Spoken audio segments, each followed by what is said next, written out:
Let's say you're a criminal with millions or even billions of dollars, but you have one big problem. Transferring large sums of money or carrying suitcases full of cash will raise eyebrows.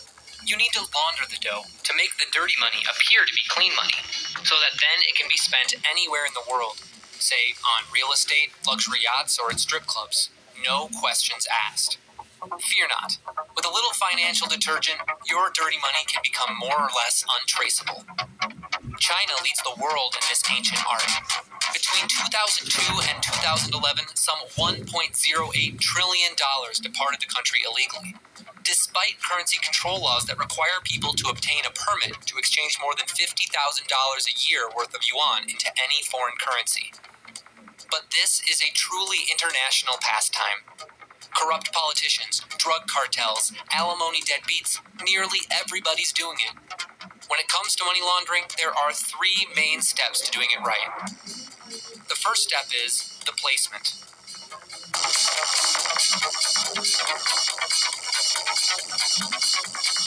Placement is the stage when money enters the financial system for the first time. In this step, the money may be deposited in a bank, added to the accounts of an existing business, or disguised as a transaction. The placement is usually achieved through a series of regular small transactions. If you're a criminal and you make the mistake of a large amount of cash, you are probably going to get caught right away. Of course, many people who attempt money laundering schemes have no past experience and don't know what behavior is likely to be flagged. This step is widely considered to be the riskiest. If the deposits are scrutinized at this stage, none of the justifications that will exist later in the scheme will yet be in place. The second step of money laundering is the layering.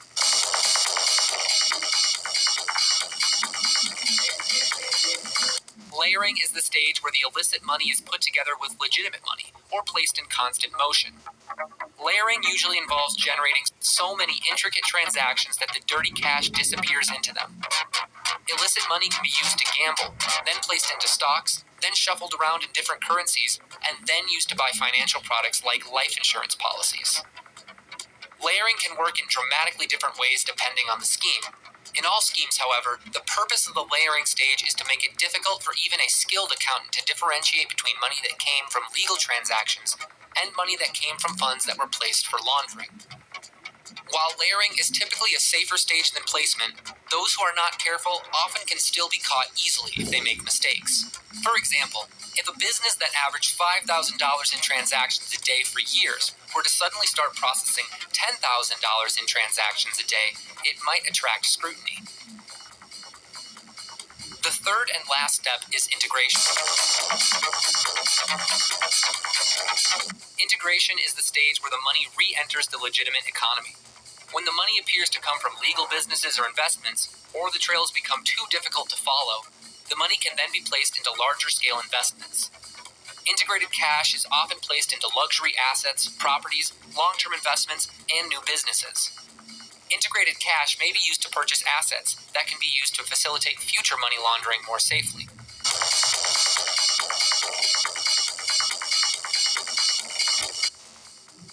There are several types of money laundering, like casino schemes, cash business schemes, smurfing schemes, and foreign investment schemes.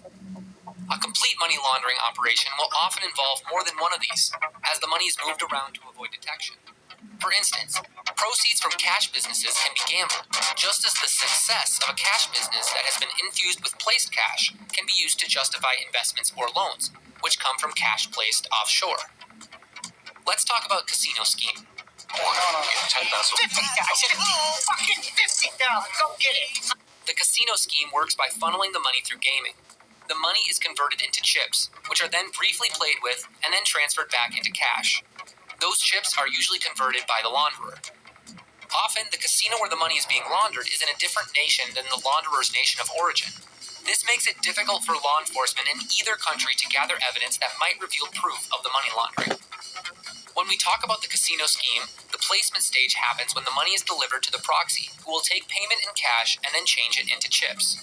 In some countries, travel agencies provide casino chips as part of their packages. Paying for these in cash can be a smart way to avoid getting your cash moved without electronic records. The layering step is when the money is laundered through gambling. The layering stage happens when the cash or chips are carried into the casino and used for gambling. Usually, very few of the chips are used for gambling because of the risk of losing.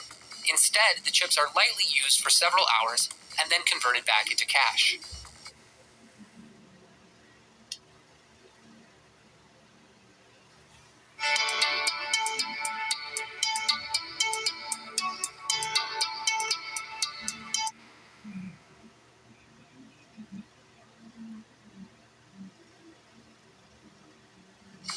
The receipts from the cash out are used as evidence of the cash's legitimacy. There is no record of how many chips were carried into the casino, so the launderer can plausibly claim that small amounts were carried in, and the larger sum came from winnings. The money laundered through casinos is relatively easy to integrate. Once the winnings have been reported and any taxes have been paid, the money can be used for any other purpose. How much is enough? How big does this pile have to be?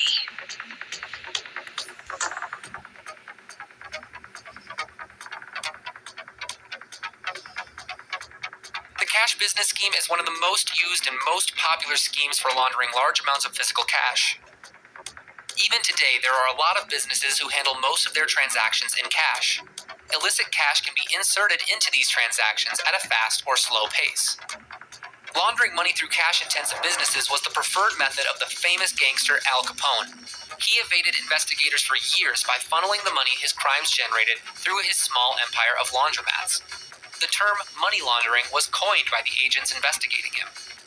The placement for cash-intensive business schemes involves direct cash payments to the owner or manager of the establishment. The money to be laundered for the day is brought to the premises of the business. It stays in a safe place until it can be added to profits for the day through one of several methods. When the money is laundered through cash businesses, the layering stage takes place when fake transactions are slipped into the books throughout the day. These transactions may take the form of fake customers, or through extra services tacked onto legitimate transactions, with the difference added from the placed money. Cash-intensive business schemes often extract the cash through daily profits. This scheme requires the money to be laundered slowly, but a decent amount is ready every single day, so it's making it more liquid for the launderer. Taxes are paid on the reported profits, and the money can now be used for any purpose.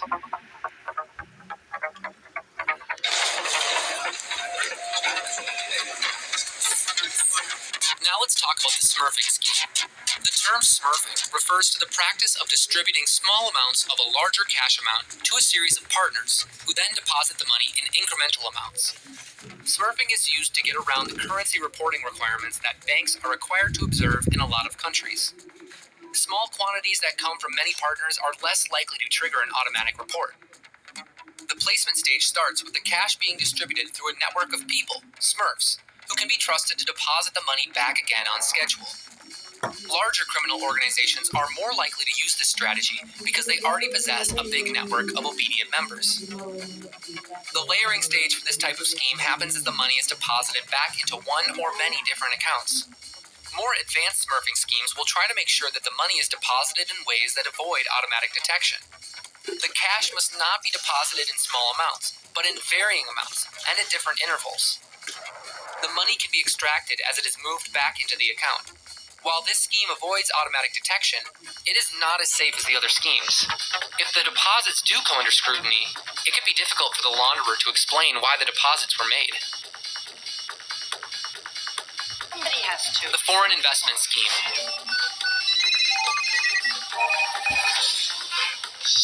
A lot of countries are allowed and encouraged to invest in U.S. businesses. However, the IRS has little power to account for how the money used in these investments was accumulated. In some cases, the money comes from illicit activities.